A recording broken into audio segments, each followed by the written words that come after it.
height and width of the whole scene they wanted. And then I built a clay model of the island, which was then cast in plaster, and then had the carpenters saw it into slabs at regular intervals. Sure. Mm-hmm. Then we enlarged that onto the floor and squared it up to make frames to build the island from. And so I had a couple of carpenters and a couple of plasterers. And between us, we managed to build the island ready for shooting after, it was about three or 4 weeks.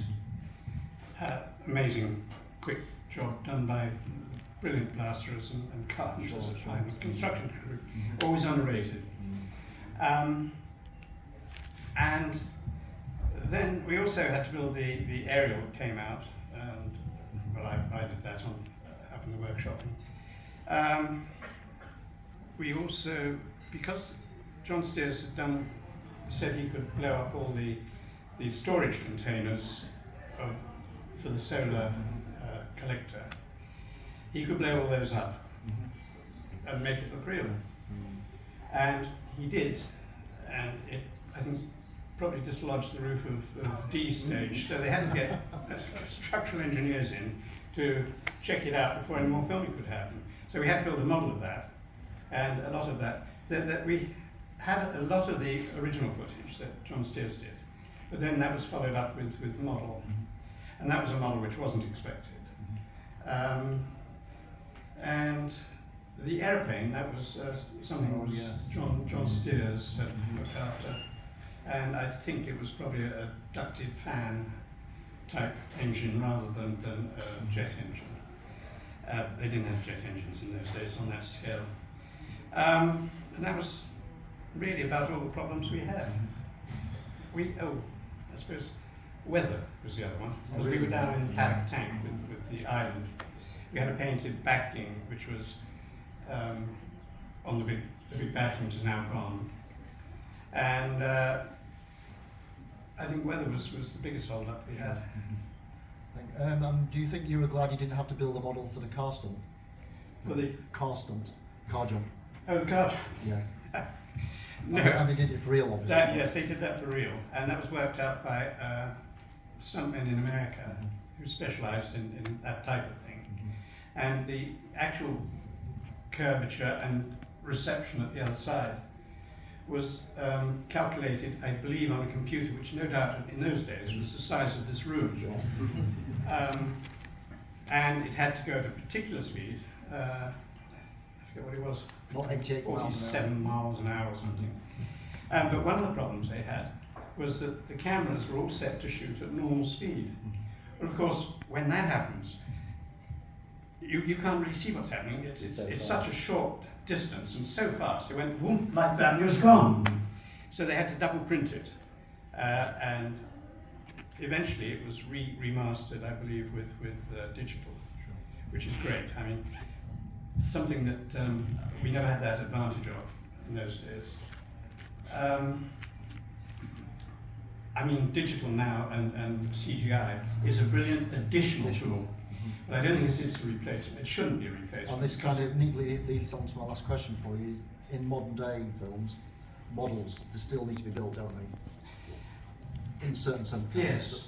And then add on CGI in the end. Yeah, if you need it. If you need it. And hopefully you don't need it. But one of the problems with CGI is that they normally hold depth of focus from typically a nose to the distance. If you use your own eyes, and you're out of focus, if I'm looking out of that window, you're out of focus. Or if I'm looking at you, then that's all out of focus. And it brings you a relationship to the scene you're looking at. And this I think is quite important, but most of the CGI people seem to have grown up with a twitchy thumb on a little screen like that. Yeah. And this is carried over. And because you can do it, they do it. And that's another big mistake. We used to do stuff that was needed for the story. It's storytelling. After all, film is Sure. That's also one of the film is one of the art forms of the 20th century. Exactly. Excellent. Thank you very much, Brian. Yeah.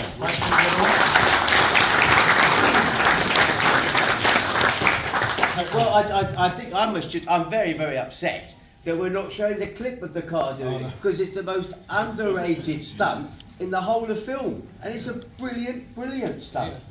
You know, you see, like, with that silly the penny whistle, whatever they put on it, it undermines it so much. It's a brilliant. So we're not going to see it. No, I can probably get a clip for it later on. Yeah. If you asked me 3 days ago, I might have had this. Yeah. But you had all the Moonraker stuff. Right.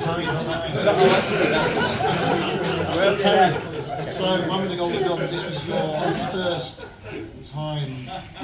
Yes, I'll be very quick. I know, very quick. We know about your Roger Moore. Well, no, don't tell everybody. I've got to tell everybody. But I remember when we the flying car going past Derek's workshop all up there, and that being at Pinewood. Very quickly, I just finished my A-levels.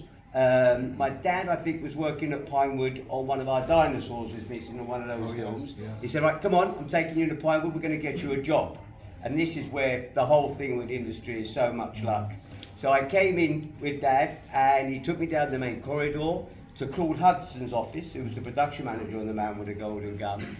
And as luck would have it, Melvin Lind, who had been the unit runner, had just got his unit card to become a third AD. So he was leaving, and they needed a unit runner to start on the following Monday.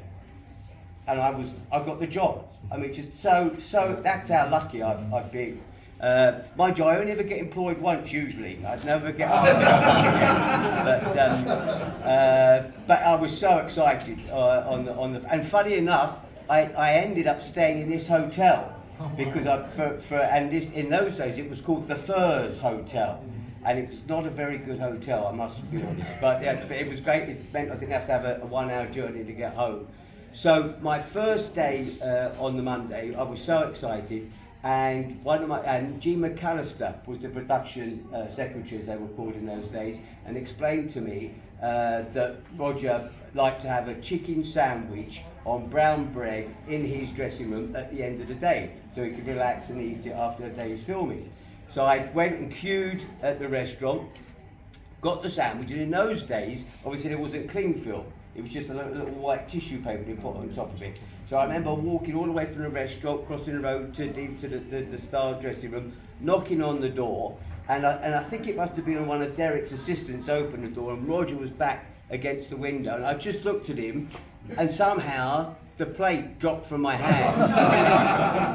The white thing fluffered away that way, and the sandwich landed face down on the floor. And there was a horrible moment, and Roger said, I'm supposed to be watching my figure, don't worry. He was always that, but I was never asked to get another sandwich for Roger. Even tea or coffee?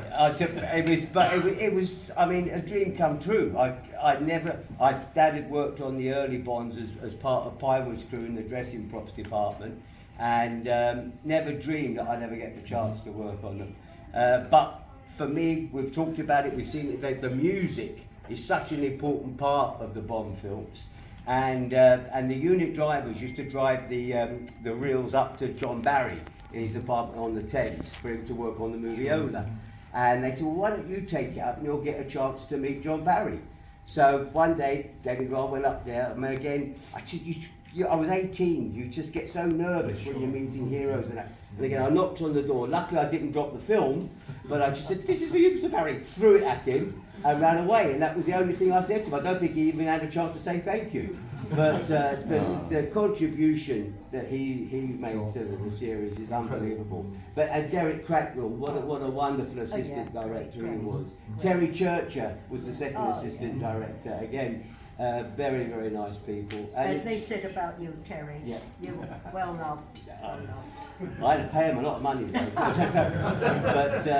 No, that's other than that, the great thing of being a runner, of course, is you get to meet everybody. Sure. You know, I remember going onto the set and getting the continuity notes from Elaine Shriek, was the script supervisor. Wonderful, wonderful. And I think Elaine's still with us. I don't. No? I don't quite think so. She's still around. Yeah. Oh my word. Wonderful lady. Brilliant. And Derek Meddings, of course. Sure, of course. Derek was always getting me in trouble because I was so in awe of what he did. And in fact, after we finished The Man with the Golden Gun, I was doing a Disney film there, and Ron Miller then was head of Disney, but I got talking to Derek about all the work he does, and Penny Pendrick, who was the production secretary to Hugh Atwell, ended up having to make tea and coffee for Ron Miller and 15 other head Disney people because I was not where I should have been. So I didn't work for a penny again after that either. But The Man with the Gun, what do you think of The Man with the Golden Gun? I think it's a good film. I think, again, it's another underrated That's film. so great. There's some great Yeah, I sequences think in the it. same, yeah. And I love that, we had the little lad. Sayan. Yeah, well, Yeah. Yes. bloody tourists. Sure. No. Sure. Anyway, I'm going to shut up now. Well, thank you very much, No, Terry. thank you. And that's the end of our panel. Alan, Graham, Graham, Just going to get a quick picture. Yep. Oh, Just going to get a quick picture.